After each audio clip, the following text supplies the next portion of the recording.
بسم اللہ الرحمن الرحیم نحمدہ ونصلی علی رسولہ الکریم اما بعد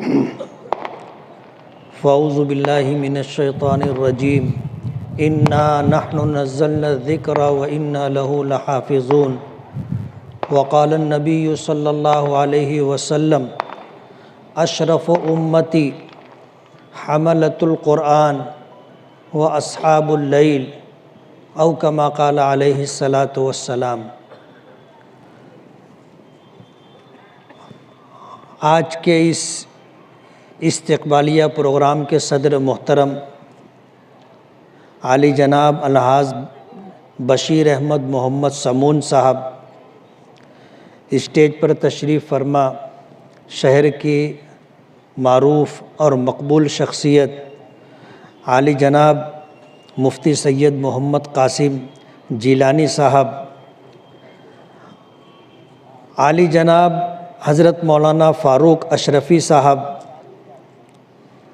دیگر علماء کرام، حاضرین مجلس اور آج کے اس پروگرام کی روح وہ تمام حفاظ کرام جن کے اعزاز اور استقبال میں آج کا یہ پروگرام منعقد کیا گیا ہے۔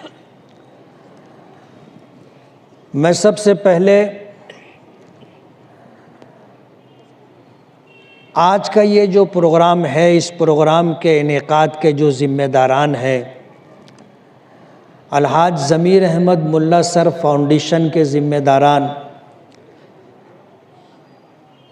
عتیق ملا سر صاحب، انیس ملا سر صاحب، نہال ملا سر صاحب اور دیگر علماء کرام، حفاظ کرام اور شہر کی سماجی، دینی اور مذہبی شخصیات،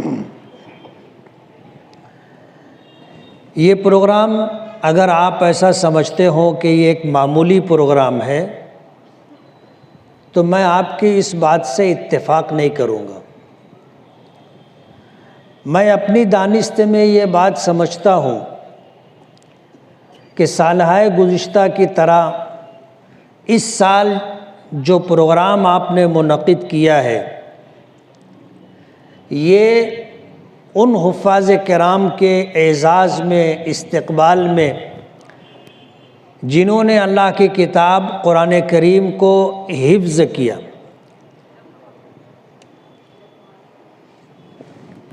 ان کی ہمت افزائی، ان کی حوصلہ افزائی کے لیے آپ نے کیا ہے۔ اللہ پاک آپ کے اس جذبے کو قبول فرمائے اور دونوں جہاں میں اس کا بہترین صلہ عطا فرمائے۔ مفتی محمد قاسم جیلانی صاحب نے جو بات اپنے گراں قدر خطاب میں فرمائی ہے کہ دنیاوی اعتبار سے اگر کسی کو کوئی کامیابی ملتی ہے تو دنیا دار حضرات ان کی حوصلہ افزائی کرتے، لیکن جو لوگ دین کا درد رکھتے اور دینی اعتبار سے کسی کے عالم بن جانے پر، کسی کے حافظ بن جانے پر، کسی کے قاری بن جانے پر اور کسی کے قاضی بن جانے پر مبارکباد پیش کرتے ہیں، ان کی اس مبارکبادی کے پیچھے ایک خاص جذبہ ہوتا ہے، اور وہ جذبہ یہ ہے کہ جن لوگوں کی قدردانی اللہ پاک نے کی ہے، جن لوگوں کی قدردانی اور ان کے مقام و مرتبے کو اللہ کے نبی صلی اللہ علیہ وسلم نے بیان فرمایا ہے، یہ حضرات ان کی ہمت افزائی کر رہے ہیں، اور یہ معمولی بات نہیں ہے۔ دنیا میں کسی کو بڑے سے بڑا مقام مل جائے، دنیاوی اعتبار سے وہ کتنا ہی کامیاب اور کامران شخص ہو، اسے جتنا بھی دنیاوی اعتبار سے نوازا جائے وہ سب کچھ یہیں رہ جائے گا۔ اس شخص کے ساتھ ان میں سے کوئی چیز بھی آخرت میں نہیں جائے گی۔ ڈاکٹر ہو، انجینئر ہو، پروفیسر ہو، اور دنیاوی اور عصری تعلیم سے جو ڈگری اس نے حاصل کی ہے، اس ڈگری سے آخرت میں اسے کیا فائدہ ہوگا، اس کی کوئی ضمانت قرآن کریم میں اللہ پاک کی طرف سے، احادیث پاک میں نبی کریم صلی اللہ علیہ وسلم کی طرف سے نہیں دی گئی۔ کوئی گارنٹی نہیں ہے، کوئی ضمانت نہیں۔ دنیاوی اعتبار سے جو علم حاصل کیا ہے، اس علم کے ذریعے سے اگر وہ اللہ کی مخلوق کی خدمت کرے گا، انسانیت اور ہمدردی کی بنیاد پر لوگوں کے ساتھ معاملہ کرے گا، اس کا اجر و ثواب اسے آخرت میں ملے گا، اور یہ اس کے عمل کی بنیاد پر ہے، علم کی بنیاد پر نہیں۔ کہنے والوں نے کہا ہے کہ یہ دنیاوی علوم جتنے بھی ہیں، اگر اسے جانچا جائے، پرکھا جائے، تولا جائے، اور اس سے کیا نتیجہ حاصل ہوتا ہے اگر اس کو دیکھا جائے، تو یہ علم نہیں ہے، یہ ہنر ہے۔ اور ہنر سے آدمی کیا حاصل کرتا ہے آپ کو پتہ ہے؟ کسی کے پاس ہنر ہوتا ہے، اپنے اس ہنر کو استعمال کر کے وہ دنیا حاصل کرتا ہے۔ تو ظاہر بات ہے عصری تعلیم جو اس نے حاصل کی ہے، اگر کہنے والے نے کہا ہے کہ یہ علم نہیں ہے، ہنر ہے، تو شاید آپ بھی اس بات سے اتفاق کریں گے کہ اپنے اس علم کے ذریعے سے وہ دنیا حاصل کرتا ہے۔ جو کام ہنر کے ذریعے سے کیا جاتا ہے، وہی کام یہ اپنے علم کے ذریعے سے کر رہا ہے۔ ماضی میں ان حاملین قرآن اور حاملین علوم نبویہ کو تنخواہ نہیں دی جاتی تھی، بلکہ ایسے لوگوں کی سرپرستی اور ان کے نان و نفقے کا انتظام حکومت وقت کیا کرتی تھی۔ یعنی اسلامی حکومت ہوتی تھی، وہ اسلامی حکومت ان کو وظیفہ دیا کرتی تھی تاکہ ان کا گزر بسر ہوتا رہے اور وہ اللہ کے دین کی خدمت کرتے رہے۔ اور ظاہر بات ہے جب یہ چیز باقی نہیں رہی تو حالات کے پیش نظر علماء کرام نے اس بات کی گنجائش پیدا کی کہ علم باقی رہے، علم دین باقی رہے، قرآن کریم کا علم و احادیث نبویہ کا علم باقی رہے، اس کے لیے گزر بسر کا انتظام کرنا ضروری ہے۔ اگر گزر بسر کا انتظام نہیں کیا جائے گا تو آج کے اس دور میں قرآن کریم پڑھانے والے، نبی کریم صلی اللہ علیہ وسلم کی احادیث پڑھانے والے کتنے ایسے افراد ملیں گے جو اپنی ذمہ داری پر پڑھائیں اور تنخواہ نہ لیں؟ ظاہر بات ہے گنے چنے لوگ ہوں گے اور دین ضائع ہو جائے گا، اور یہ دین ضائع نہ ہو، لوگوں کے درمیان یہ دین رائج رہے، اس کے لیے یہ گنجائش رکھی گئی۔ ان حفاظ کرام آج جن کے اعزاز میں یہ پروگرام رکھا گیا ہے، دنیاوی اعتبار سے چاہے ان کا کوئی مقام آپ کے علم میں ہو نہ ہو، اور جو علماء کرام ہیں، جو حفاظ کرام ہیں، چاہے ان کو وہ اعزاز و اکرام اس دنیا میں، وہ مقام و مرتبہ اس دنیا میں نہ ملے جس کے وہ مستحق اور حقدار ہیں، لیکن آخرت میں یہی لوگ سرخرو اور کامیاب ہوں گے۔ دنیا میں جو لوگ اللہ کو نہیں مانتے، کسی دھرم کو نہیں مانتے، ناستک ہیں، دہریہ ہیں، وہ لوگ بھی اس بات سے اتفاق کرتے ہیں کہ یہ دنیا ہمیشہ رہنے کی جگہ نہیں ہے، بلکہ یہ ایک عارضی اور وقتی طور پر انسانوں کو دی گئی ہے۔ نبی کریم صلی اللہ علیہ وسلم کی وہ حدیث مبارک آپ نے سنی ہوگی کہ یہ دنیا کیا ہے؟ یہ عابر و سبیل ہے، ایک مسافر کی گزرگاہ ہے۔ ہم لوگ اس دنیا میں آنے سے پہلے کہاں تھے؟ ماں کے پیٹ میں تھے، اور ماں کے پیٹ میں ہمارا وجود ہو اس سے پہلے ہم کہاں تھے؟ تو ہمیں قرآن و حدیث کے ذریعے یہ جانکاری دی گئی کہ ہم عالم ارواح میں تھے۔ اللہ تعالیٰ نے جب یہ دنیا بنائی اور اس دنیا میں جتنی جاندار مخلوقات کو پیدا کرنا تھا، اللہ نے ان کی روحوں کو پیدا کر دیا تھا، اور ساری روحوں کو اللہ نے عالم ارواح میں رکھا تھا۔ اس دنیا میں جو مکلف مخلوق ہے، اللہ نے ان کی روحوں کو اکٹھا رکھا، اور قرآن کریم میں آتا ہے کہ اللہ پاک نے ان سے پوچھا تھا کہ الست بربکم، کیا میں تمہارا پروردگار نہیں ہوں؟ تو ساری روحوں نے جو مکلف بننے والی تھی اس دنیا میں، انہوں نے کہا تھا بھلا کیوں نہیں، آپ ہی ہمارے پروردگار۔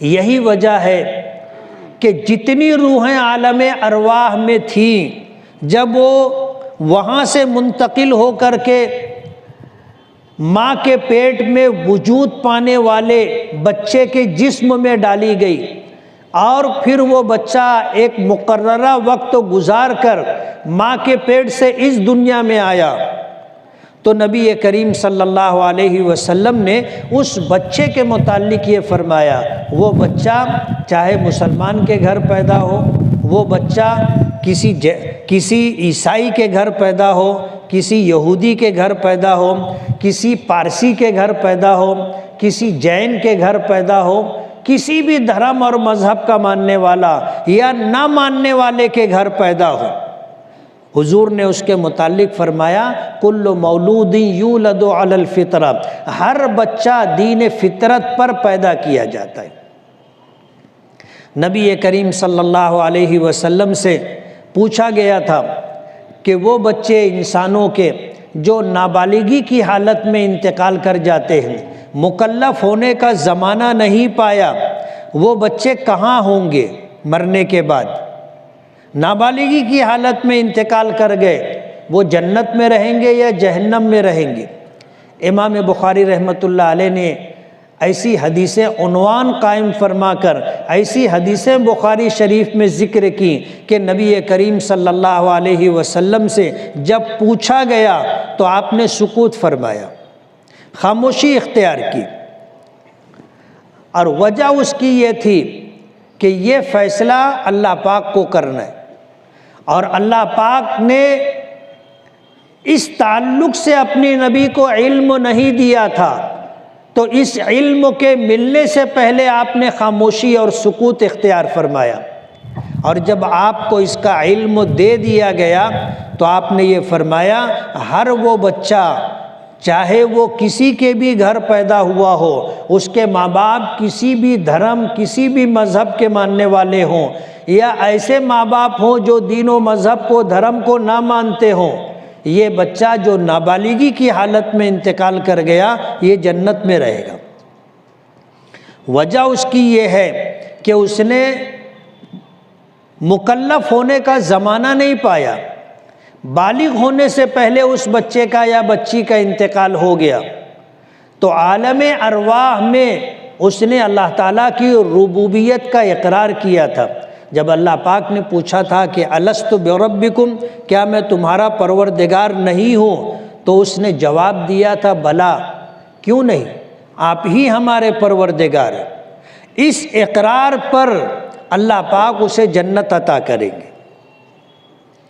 اور پھر جب بچہ بالغ ہو جاتا ہے تو بالغ ہونے کے بعد اب وہ مکلف ہو گیا، اب یہ دیکھا جائے گا کہ اس نے اللہ تعالیٰ کی ربوبیت، اللہ تعالیٰ کی الوہیت، اللہ تعالیٰ کی وحدانیت کو مانا یا نہیں مانا، جس کو ایمان کہا جاتا ہے۔ اس دنیا کے بنانے والے پروردگار نے جب یہ دنیا بنائی اور اس دنیا میں جتنی مخلوقات اللہ نے پیدا کرنا چاہی اور پیدا کی، اللہ تعالیٰ کی ربوبیت، الوہیت اور وحدانیت کا اقرار کرے گا، جس کو ایمان کہتے ہیں، تو یہ ایمان والا بندہ ہوگا۔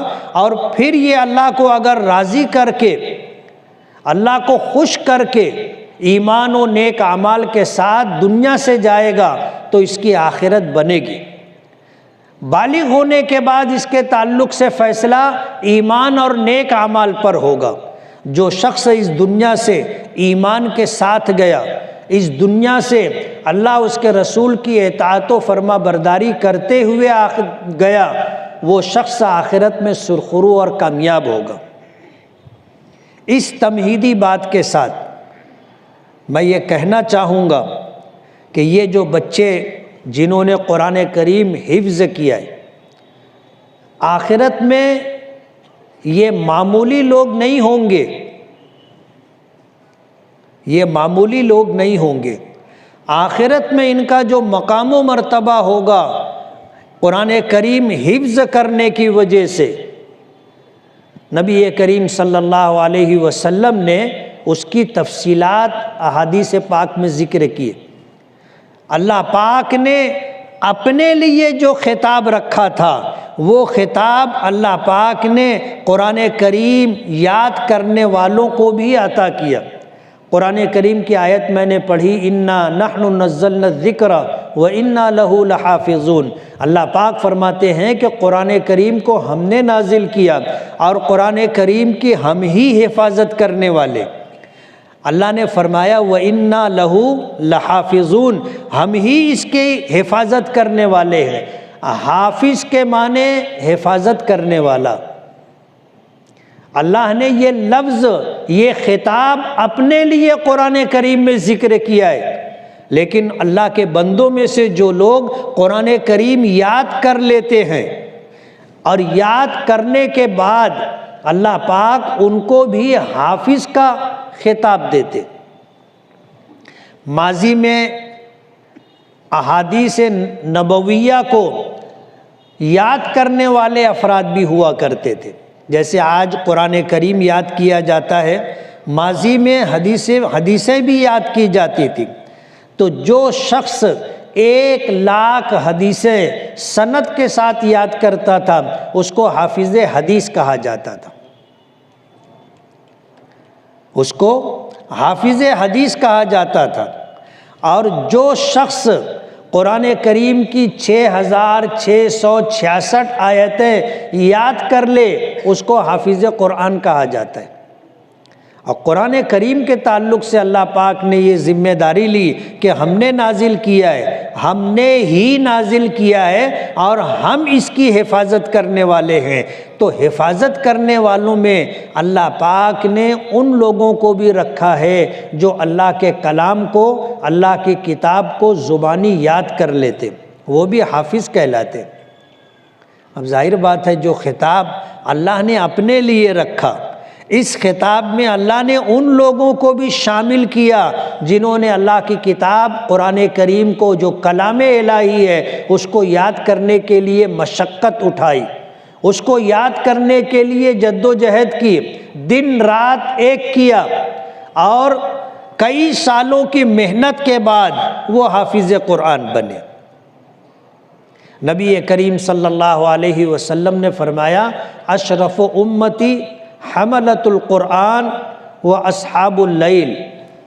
غالباً ابو داؤد شریف کی روایت ہے، حضور پاک صلی اللہ علیہ وسلم نے فرمایا میری امت میں سب سے زیادہ شرف، سب سے زیادہ عزت و احترام پانے والے وہ لوگ ہیں جو قرآن کریم کے حافظ ہیں، اور وہ لوگ ہیں جو رات کی تنہائی میں، رات کے اخیر حصے میں اٹھ کر کے تہجد پڑھنے والے، اصحاب اللیل۔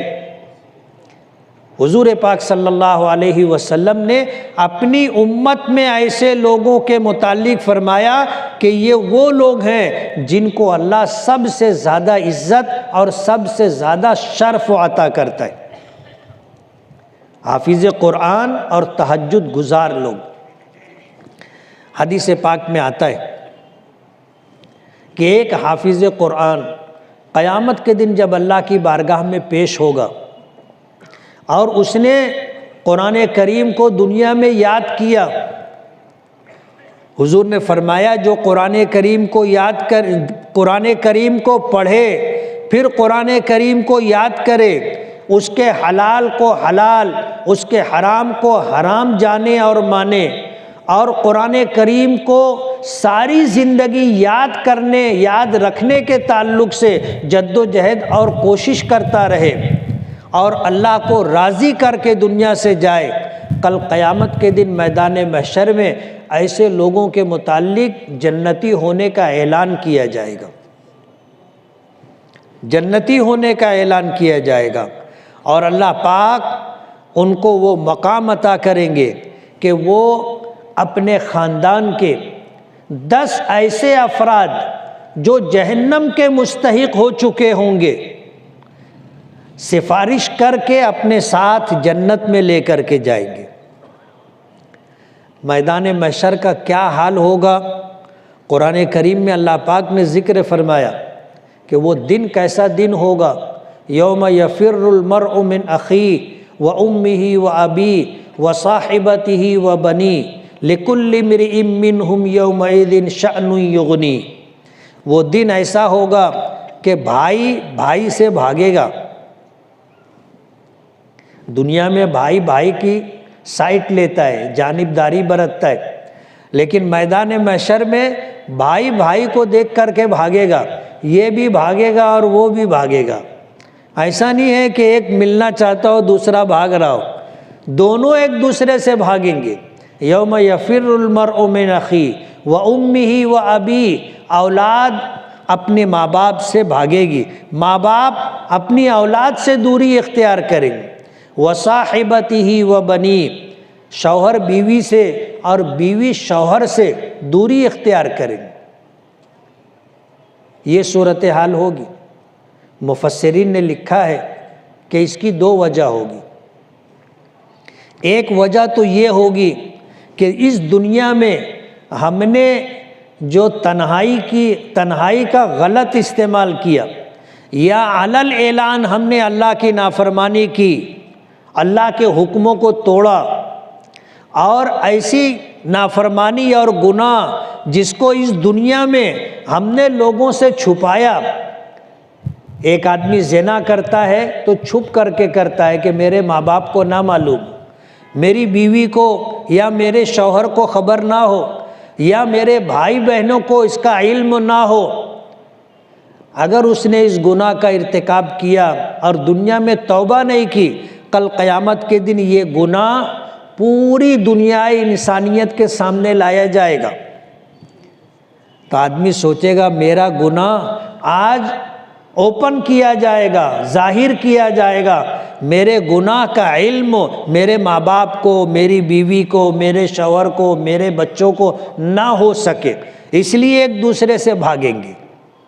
مفسرین نے دوسری وجہ یہ ذکر کی ہے کہ وہ دن ایسی شدید محتاجگی کا دن ہوگا کہ ہر آدمی نفسی نفسی میں مبتلا ہوگا، ہر ایک کو اپنے متعلق یہ فکر دامن گیر ہوگی کہ میری نجات کیسے ہوگی۔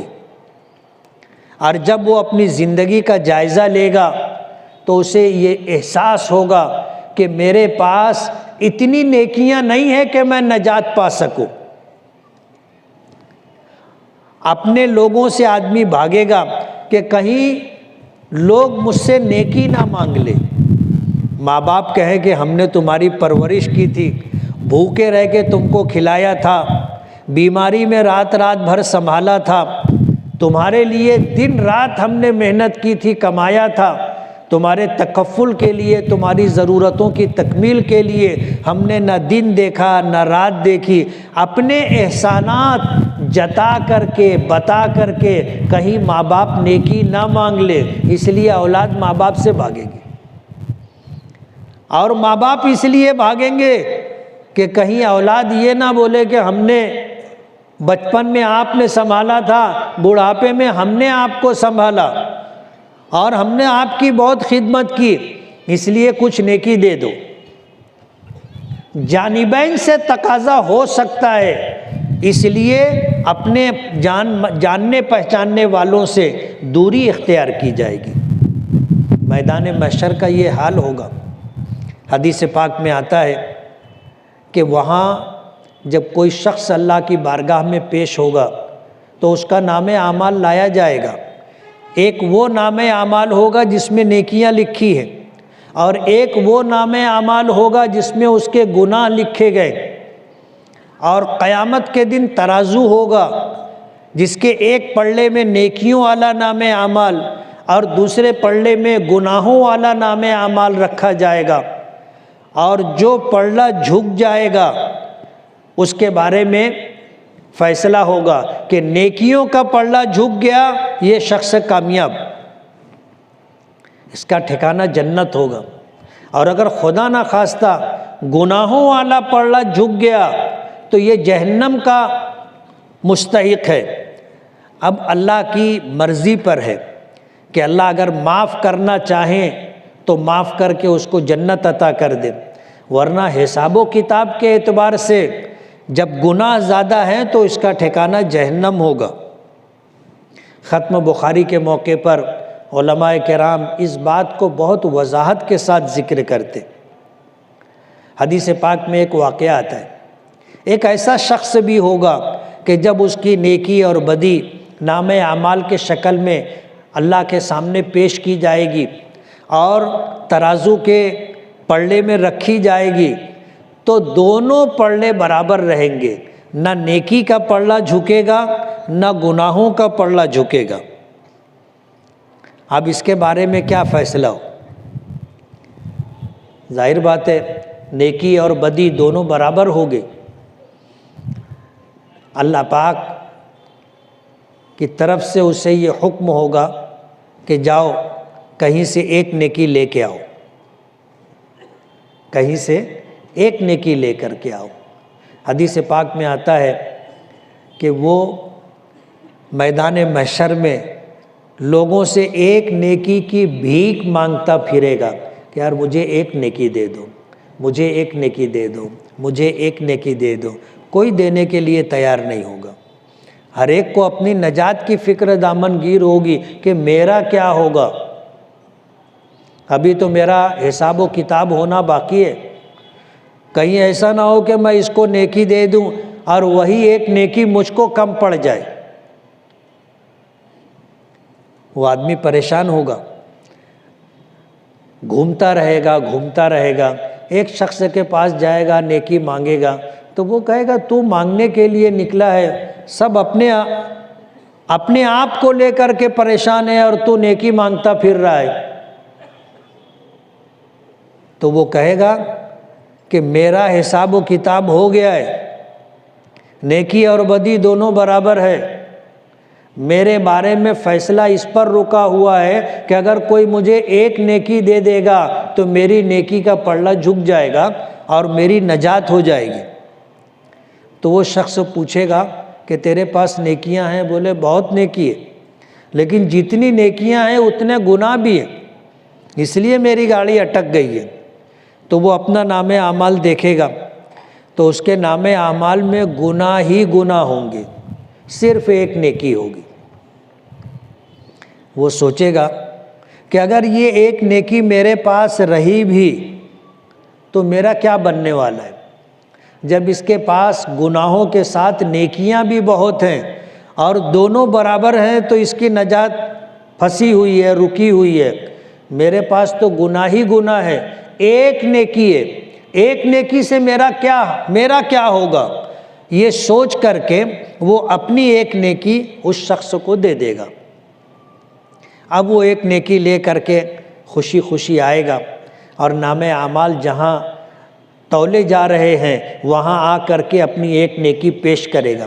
فرشتوں کو حیرت ہوگی کہ اتنی سخت ضرورت کے موقع پر میدان محشر میں جب ہر شخص اپنے آپ کی نجات کے لیے پریشان ہے، کس نے اس کو ایک نیکی دے دی؟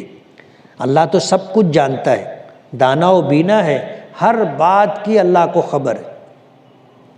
اللہ پاک فرشتوں پر واضح کرنے کے لیے اس سے پوچھیں گے کہ یہ ایک نیکی کہاں سے لایا،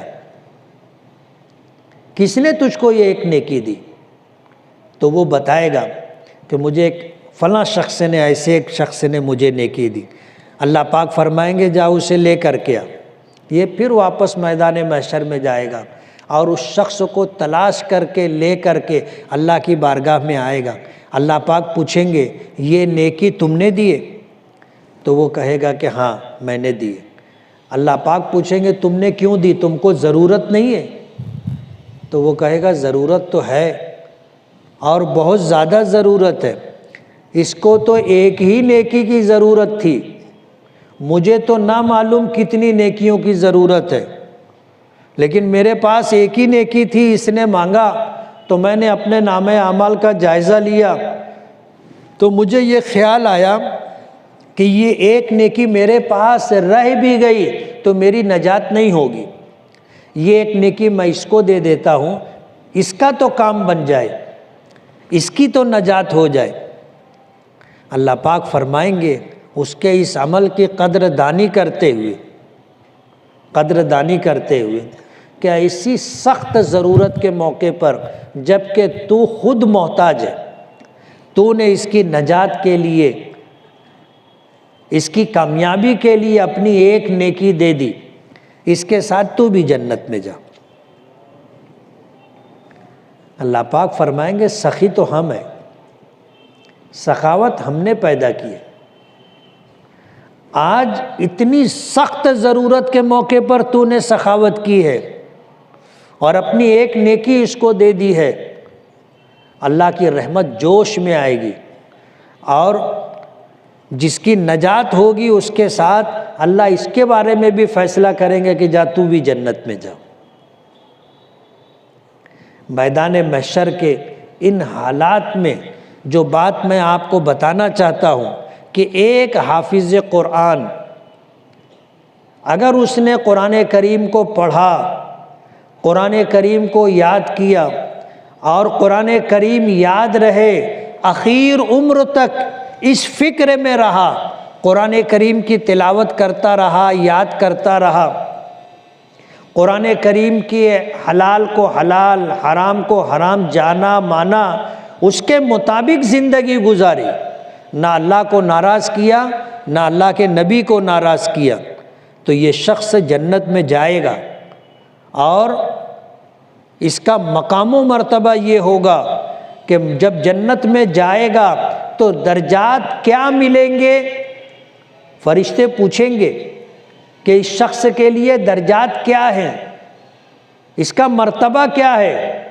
حضور پاک صلی اللہ علیہ وسلم نے فرمایا کہ اللہ پاک کی طرف سے کہا جائے گا حافظ قرآن کو اقرا ورتقی ورتل کما کنت ترتل فی الدنیا فإن منزلتک عند آخر آیت تقرأها۔ حافظ قرآن سے کہا جائے گا کہ قرآن کریم پڑھتا جا، جنت کے درجات چڑھتا جا، اور جس طرح دنیا میں تو اطمینان کے ساتھ ٹھہر ٹھہر کر کے قرآن کریم پڑھتا تھا اسی طرح تو پڑھ، تیرے بلندی مراتب و درجات کی انتہا کہاں ہوگی؟ جہاں تو قرآن کریم کی آخری آیت پڑھ کر کے رکے گا۔ آخری آیت قرآن کریم کی کون سی ہے؟ بولو نا، من الجنت والناس، یہ آخری آیت ہے۔ علماء نے، مفتی عزیز الرحمن صاحب جو دارالعلوم دیوبند میں صدر مفتی کا مقام رکھتے تھے، ان سے کسی نے استفتاء کیا تھا کہ حافظ قرآن میں سب حافظ ایسے نہیں ہوتے جن کو قرآن کریم ایسا ازبر ہو کہ وہ از اول تا آخر سنا دے۔ اب یہ 110 بچے حافظ بنے ہیں اس سال، 110 بچے۔ ان میں پوچھوں گا کتنے بچے ایسے ہیں جنہوں نے ایک نشست میں قرآن پاک سنایا ہو؟ ہاتھ اٹھانا۔ 3۔ 4, 5, 110 میں 5 بچے ایسے ہیں جن کو پورا قرآن پاک ایسا یاد ہے کہ انہوں نے صبح سنانا شروع کیا تو شام تک قرآن کریم پورا سنایا اپنے اساتذہ کو۔ 105 ایسے ہیں جن کو قرآن کریم ایسا یاد نہیں ہے کہ وہ ایک نشست میں، ایک دن میں از اول الحمدللہ رب العالمین سے شروع کریں اور من الجنت والناس تک سنا لیں۔ میں بھی ایسا ہی ہوں، میں حافظ ہوں، لیکن پورا قرآن پاک اگر کوئی بولے گا چلو سناؤ، نہیں سنا سکوں گا۔ اور آج اسٹیج پہ جتنے حفاظ کرام ہیں میرے ہی جیسے ہیں وہ بھی۔ تب سوال یہ ہے کہ جب جنت میں یہ جائیں گے اور اللہ پاک ان سے یہ فرمائے گا اقرا ورتقی ورتل کما کنت ترتل فی الدنیا فإن منزلتک عند آخر آیت تقرأها، کہ تیرے درجات کی بلندی کی انتہا وہ ہوگی جہاں تو آخری آیت پڑھ کر کے رک جائے گا۔ اب اگر وہ پڑھنا شروع کیا، الحمد پڑھ لیا، سورہ بقرہ پڑھنا شروع کیا، 2-4 رکوع پڑھ کر کے رک گیا تو کیا ہوگا؟ ظاہر بات ہے حدیث پاک کے الفاظ کے پیش نظر جہاں تک یہ پڑھے گا وہاں تک اس کو درجات کی بلندی ملے گی، اور جب یہ رک جائے گا درجات کی بلندی رک جائے گی۔ تب ظاہر بات ہے 5 ہی بچے ایسے ہیں جو چلے جائیں گے، اور 105 کوئی پہلے منزلے پہ رک جائے گا، کوئی دوسرے پہ رک جائے گا، کوئی تیسرے پہ رک جائے گا۔ جہاں رکے گا وہاں رک جائے گا۔ مفتی عزیز الرحمن دیوبندی رحمۃ اللہ علیہ نے جواب دیا کہ یہ فضیلت صرف اس حافظ کے لیے نہیں ہے جس کو پورا قرآن پاک ازبر ہو، صرف اس کے لیے نہیں، جو حافظ ایسا ہو کہ وہ قرآن کریم کو حفظ کیا اور پھر وہ قرآن کریم یاد کر لیتا ہے، اس کو قرآن کریم یاد ہو جاتا ہے اور وہ نماز میں پڑھ لیتا ہے۔ جیسے آج رمضان سر پر ہے، چند دنوں کے بعد رمضان آئے گا، جو لوگ تراویح میں قرآن پاک سناتے ہیں وہ روزانہ یاد کرتے، پارہ، سوا پارہ، 1.5 پارہ جو سنانا ہوتا ہے اس کو پورا دن یاد کرتے رہتے، اور اتنا یاد کر کے تراویح میں سنا دیتے۔ مفتی صاحب نے فتویٰ دیا کہ جو حافظ قرآن کریم حفظ کرے اور پھر اس کی تلاوت کرتا رہے، چاہے اس کو پورا قرآن پاک ازبر نہ ہو لیکن جتنی ضرورت ہے اتنا یاد کر لیتا ہے اور نماز میں پڑھ لیتا ہے، اس کے لیے بھی یہ فضیلت ہے۔ کل قیامت کے دن جنت میں جانے کے بعد اللہ پاک اپنی مدد شامل حال فرمائیں گے۔ جیسے تراویح میں حافظ پڑھتا پڑھتا کہیں بھول گیا، گاڑی رک گئی، تو پیچھے سے اس کو کیا ملتا ہے؟ لقمہ ملتا ہے، کھانے والا نہیں۔ نماز میں کھائیں گے تو نماز ٹوٹ جائے گی، اس کو لقمہ ملتا ہے، یعنی پیچھے سے اس کی رہنمائی کی جاتی ہے، آگے کا اسے بتایا جاتا ہے کہ آگے کی آیت یہ ہے یا آگے آیت کا یہ حصہ ہے۔ جب اتنا بتا دیتے وہ پھر پڑھنے لگتا ہے، اب پڑھتا رہتا ہے، 20 رکعت میں جتنا پڑھنا ہے اتنا سنا لیتا ہے۔ تو کل قیامت کے دن جنت میں حافظ قرآن کو بھی اللہ پاک لقمہ دیں گے، جہاں رکے گا اس کو بتائیں گے پھر وہ چلے گا، پھر جہاں رکے گا اس کو بتائیں گے پھر چلے گا، یہاں تک کہ وہ من الجنت والناس تک پہنچ جائے گا۔ مگر شرط یہ ہے کہ جس کو قرآن پاک ازبر نہیں ہے وہ قرآن پاک کی روزانہ تلاوت کرتا رہا ہو اور قرآن پاک کو یاد کرنے کی فکر میں مبتلا ہو۔ ورنہ وعید ہے کہ جو شخص قرآن کریم حفظ کرے اور پھر اس کو بھلا دے، اور قرآن کریم بھلایا کس طرح جاتا ہے اور سینے سے کس طرح نکل جاتا ہے، حضور نے فرمایا کہ جو لوگ حافظ بننے کے بعد قرآن کریم کی فکر نہیں کرتے، اس کو یاد کرنے کی جد و جہد نہیں کرتے، چھوڑ دیتے، تو قرآن کریم اس کے سینے سے اس اونٹ کے مقابلے میں جلدی نکل جاتا ہے جس اونٹ کو اس کے مالک نے باندھا نہ ہو۔ جس اونٹ کو باندھا نہ جائے تو وہ اونٹ رکتا نہیں ہے، نکل جاتا ہے، اب کہاں جائے گا پتہ نہیں۔ حافظ اگر قرآن کریم کی حفاظت کی فکر نہ کرے تو یہ اللہ کا کلام ہے، اور اللہ تعالیٰ بہت غیور ہے، غیرت مند ہے۔ ایسا شخص جو قرآن کریم حفظ کرنے کے بعد اس کے حفظ کی فکر نہ کرے، چھوڑ دے، تلاوت نہیں کرتا اور بھول گیا، تو کل قیامت کے دن اللہ پاک اسے اندھا اٹھائیں گے۔ کیسا اٹھائیں گے؟ حافظ لوگ بولو، کیسا اٹھائیں گے؟ اللہ پاک میدان محشر میں اندھا اٹھائیں گے۔ وہ کہے گا لما حشرتنی اعمیٰ، کہ اللہ ہم تو دنیا میں آنکھ والے تھے، آپ نے ہمیں اندھا کیوں کر دیا؟ اللہ پاک فرمائیں گے کہ تم نے میرے قرآن، میرے کلام کے ساتھ جو بے وقعتی کا معاملہ کیا، اتنی بڑی نعمت میں نے تمہیں عطا کی تھی، اور تم نے ایسی ناقدری کی کہ نہ دن میں اس کی تلاوت کی، نہ رات میں اس کی تلاوت کی، اور یہ قرآن میرا کلام تمہارے سینے میں محفوظ رہے، تم نے اس کی فکر نہیں کی، تم نے مجھے بھلا دیا، آج میں نے تمہیں بھلا دیا۔ پورے میدان محشر میں سب دیکھیں گے کہ یہ اندھا ہے،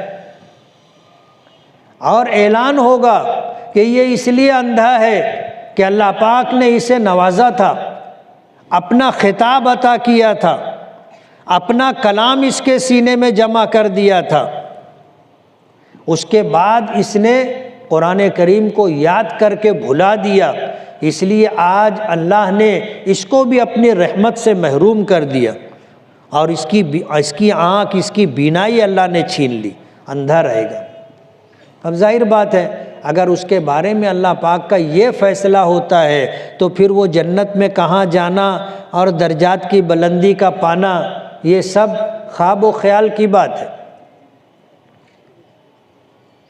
اس لیے حدیث پاک میں آتا ہے کہ جس کو اللہ نے حفظ قرآن پاک کی نعمت عطا کی، اور اللہ نے اس کو بہت نوازا، اتنا نوازا کہ اگر وہ دنیا میں کسی کا اچھا مکان دیکھ کر کے، اچھی دکان دیکھ کر کے، اچھی سواری دیکھ کر کے، اچھا کپڑا دیکھ کر کے، اس کی مالداری اور امیری دیکھ کر کے یہ سوچے کہ اللہ نے مجھ سے زیادہ اس کو نوازا ہے، تو حضور نے فرمایا کہ اس نے حفظ قرآن پاک کی اہانت کی، ناقدری کی۔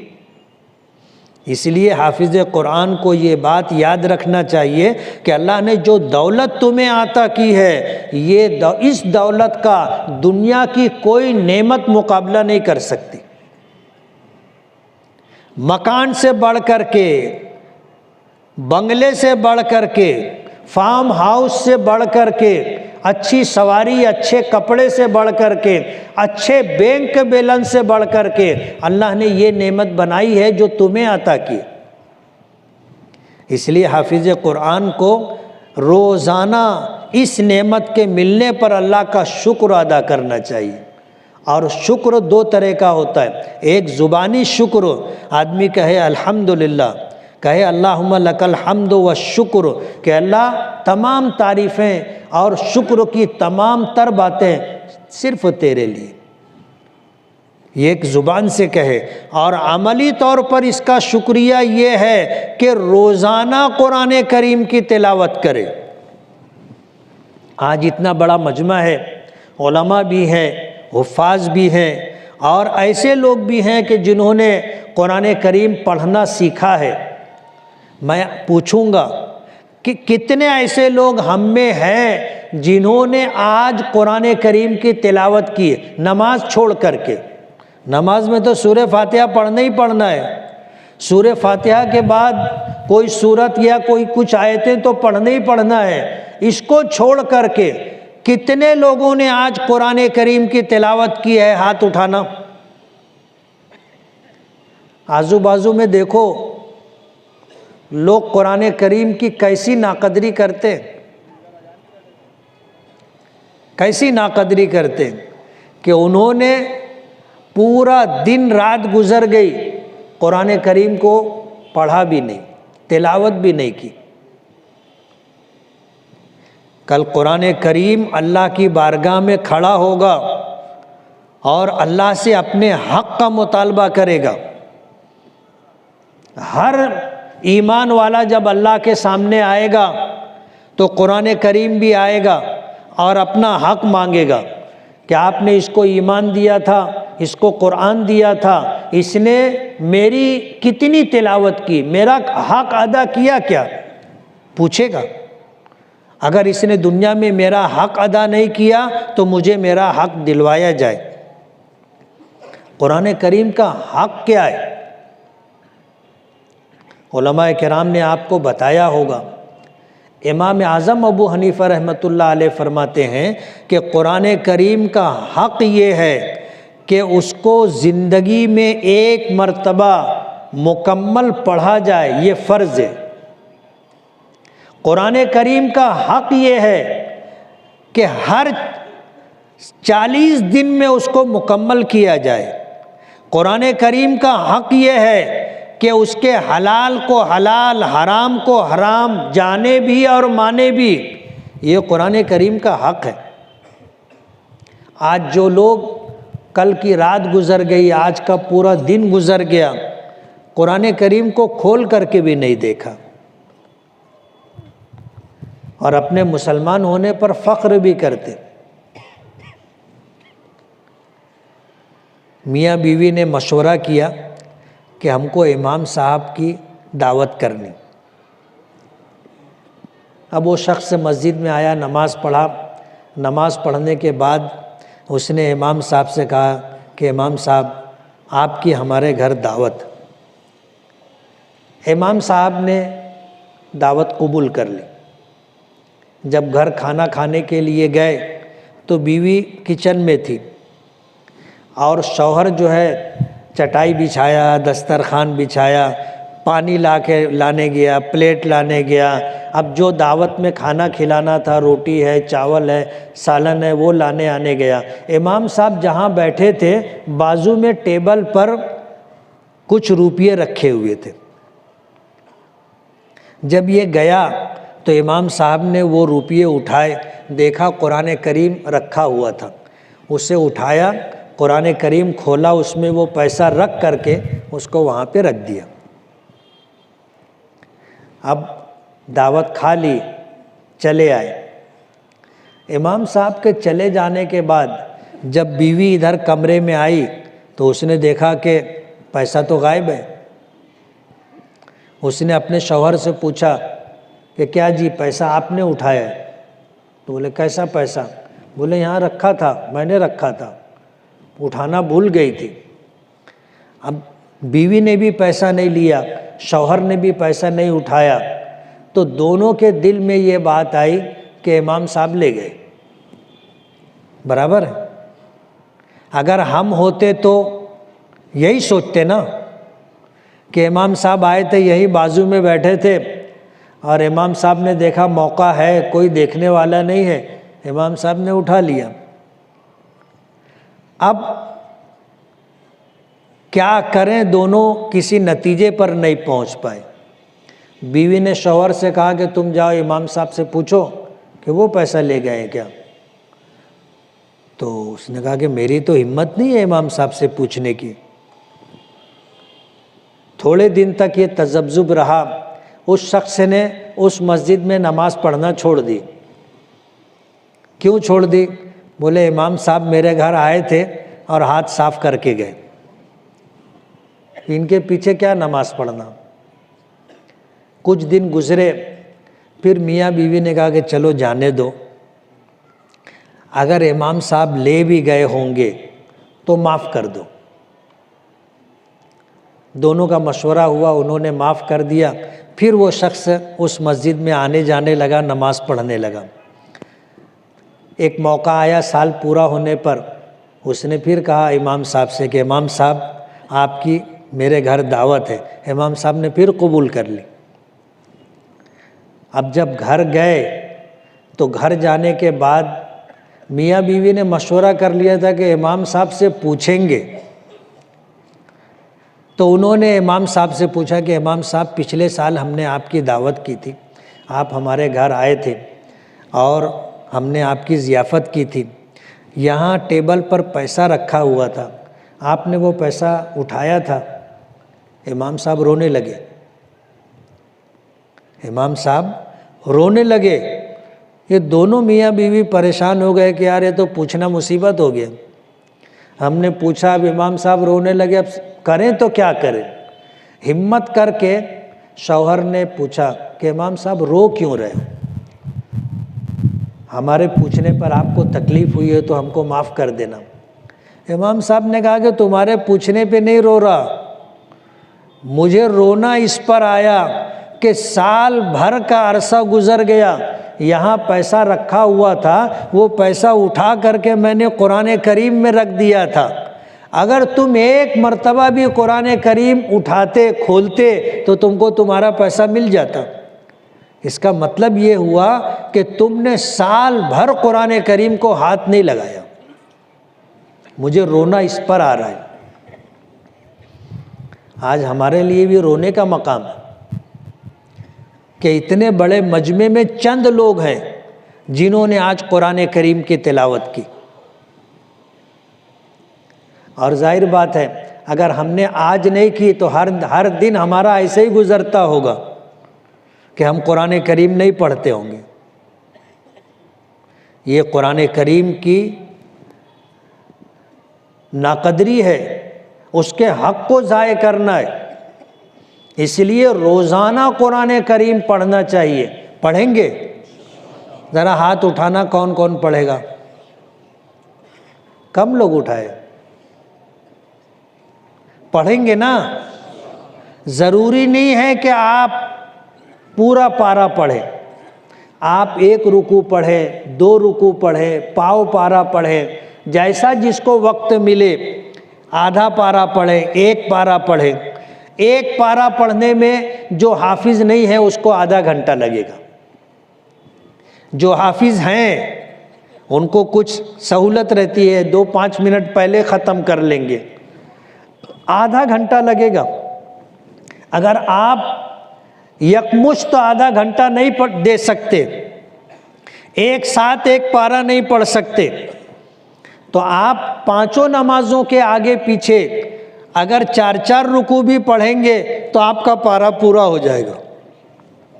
یعنی فجر کی نماز کے لیے گئے، آپ 5 منٹ 10 منٹ تلاوت کر لیں، ظہر کے وقت میں 5-10 منٹ تلاوت کر لیں، عصر مغرب عشاء میں آپ 5-10 منٹ تلاوت کر لیں، تو روزانہ آپ کا 1 پارہ ہو جائے گا، اور آپ کو محسوس بھی نہیں ہوگا، آپ کا کسی کام میں کوئی حرج نہیں ہوگا۔ اور روزانہ آپ قرآن کریم کا 1 پارہ پڑھیں گے تو 1 مہینے میں آپ کا 1 قرآن مکمل ہوگا، اور 12 مہینے میں 12 قرآن آپ مکمل کر لو گے۔ حدیث پاک میں آتا ہے کہ جب قرآن کریم کی تلاوت کی جاتی ہے تو ہر حرف پر 1 نیکی ملتی ہے، اور جو 1 نیکی کرے گا اللہ تعالیٰ اسے اپنے فضل سے 10 نیکی دیں گے۔ اور اگر یہی قرآن پاک نماز میں پڑھا جائے تو ہر حرف پر اللہ 100 نیکی دیں گے، اور یہ کم سے کم ہے۔ واللہ یضاعف لمن یشاء، اور اللہ جس کے لیے چاہے گا اس کے اخلاص کے بقدر اللہ تعالیٰ اتنی نیکیاں بڑھا کر کے دے گا۔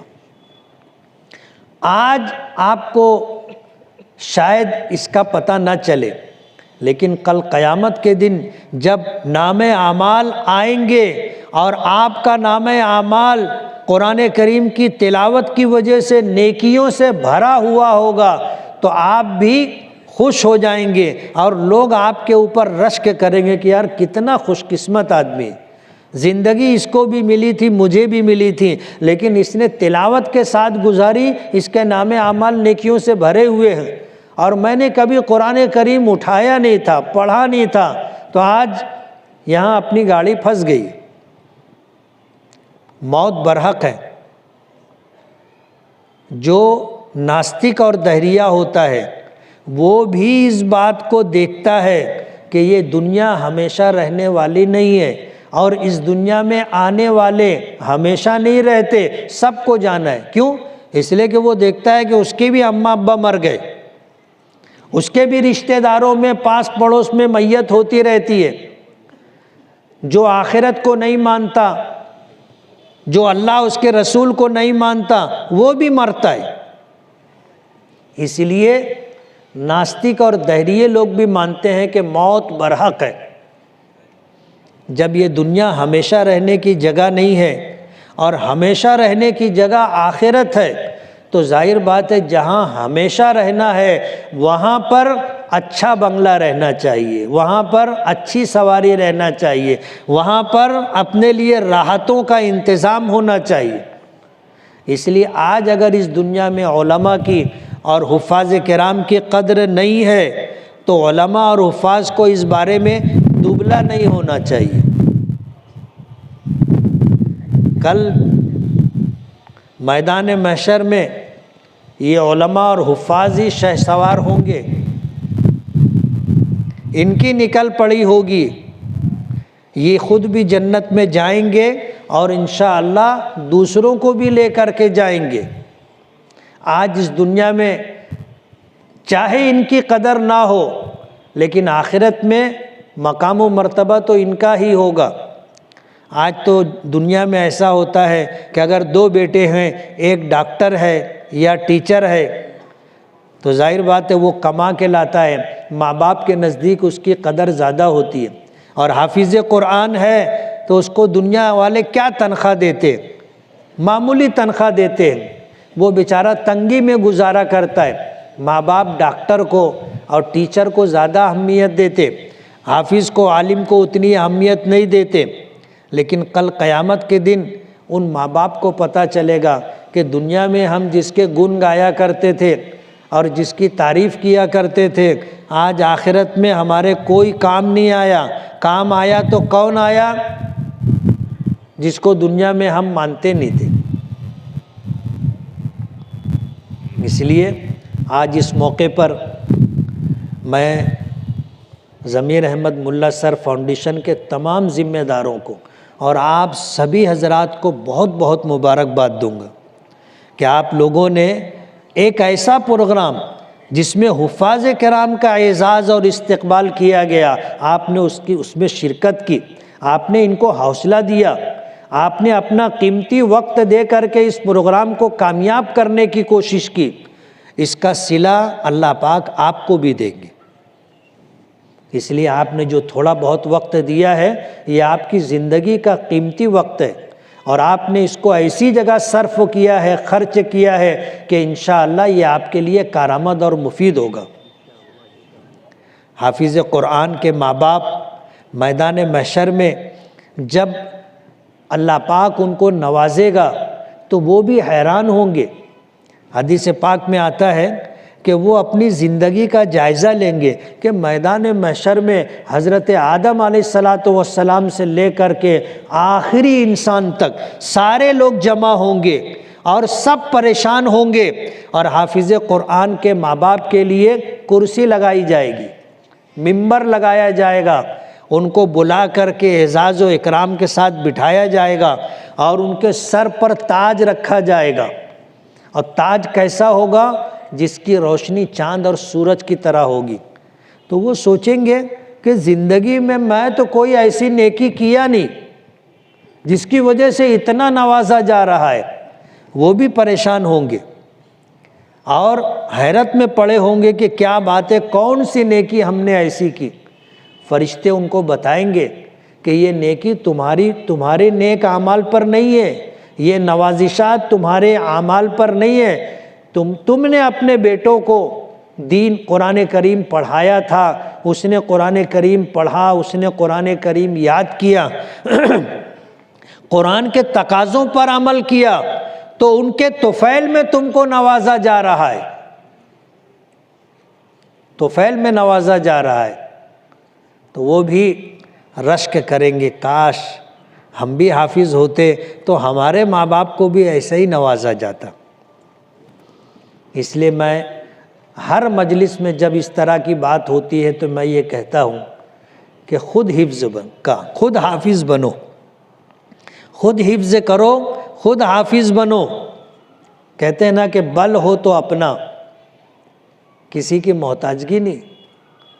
آپ قرآن کریم حفظ کرنا شروع کرو، چاہے آج آپ عمر کے طالب علمی کا زمانہ گزر گیا، آپ جو ہے آگے بڑھ گئے، شادی ہو گئی، کاروبار میں لگ گئے، لیکن آپ نیت کرو کہ میں قرآن کریم کا حافظ بنوں گا، اور آپ عمل کرنا شروع کر دو۔ ایک آیت، آدھی آیت، 2 آیت، 3 آیتیں، آپ اپنے 24 گھنٹے میں سے آدھا گھنٹہ دو اور قرآن کریم حافظ بننے کی نیت سے یاد کرنا شروع کر دو۔ اگر آپ کی زندگی نے وفا کی تو آپ قرآن کریم کے حافظ ہو جاؤ گے، اور اگر زندگی پوری ہو گئی قرآن کریم حفظ مکمل نہیں ہوا تو حضور نے ضمانت دی، فرمایا کہ جو شخص قرآن کریم حفظ کرنے کی نیت رکھتا ہو اور عمل شروع کر دیا ہو، اگر قرآن کریم کا حفظ مکمل ہونے سے پہلے اس کا انتقال ہو جائے تو اللہ پاک اس کو حفاظ کے زمرے میں، حفاظ کی جماعت میں شامل کر کے اٹھائیں گے۔ اس لیے خود حافظ بنو۔ کتنے لوگ ہیں جو آج یہ نیت کرتے ہیں کہ میں قرآن کریم کا حافظ بنوں گا؟ ہاتھ اٹھانا، اللہ آسان کر دے۔ موت برحق ہے، موت برحق ہے، وہ زندگی ہمیشہ ہمیشہ کی زندگی ہے۔ آج آپ نیت کر لو اور روزانہ اپنے 24 گھنٹے میں سے تھوڑا سا وقت نکالو، ایک آیت یاد کرو۔ آج ایک آیت یاد کرو، کل دوسری آیت یاد کرو، پھر ایک آیت اور یہ آیت ملا کر کے دونوں آیت زبانی پڑھو، پھر تیسری یاد کرو، پھر تینوں پڑھو، پھر چوتھی یاد کرو، پھر چاروں پڑھو۔ ایسے 7 دن میں آپ کو سورہ فاتحہ یاد ہو جائے گی۔ اور قرآن کریم میں کتنی آیتیں ہیں؟ 6666 آیتیں، 6666 آیتیں۔ اب ظاہر بات ہے ہم کو 6666 دن زندگی کے ملتے ہیں کہ نہیں ملتے ہیں ہمیں نہیں معلوم، لیکن ہم نے روزانہ عمل شروع کر دیا، ایک آیت ہم نے یاد کرنا شروع کر دی۔ اگر اتنے دن ملنے سے پہلے ہمارا بلانا آ گیا، انتقال ہو گیا، اللہ حافظوں کے ساتھ ہم کو اٹھائیں گے۔ اور اگر ہم نہیں کر سکے، اپنے بچوں کو حافظ بناؤ، اپنے بچوں کو حافظ بناؤ۔ الحمدللہ ہمارے مالیگاؤں میں ایسا ماحول ہے کہ بچے ایک وقت اسکول جاتے، کالج جاتے، اور ایک وقت مکتب میں، مدرسے میں آ کر کے قرآن کریم حفظ کرتے۔ اور مالیگاؤں کے اندر بچے اور بچیوں نے جنہوں نے قرآن کریم حفظ کیا، مدرسے میں پورا وقت دے کر کے یا مکتب میں جز وقتی پڑھ کر کے قرآن کریم کے حافظ بنے، ان کی تعداد تقریباً 600 کے قریب ہے۔ کتنے بچے؟ 150 سے زائد، بلکہ 250 بچیوں نے قرآن کریم حفظ کیا ہے مالیگاؤں میں۔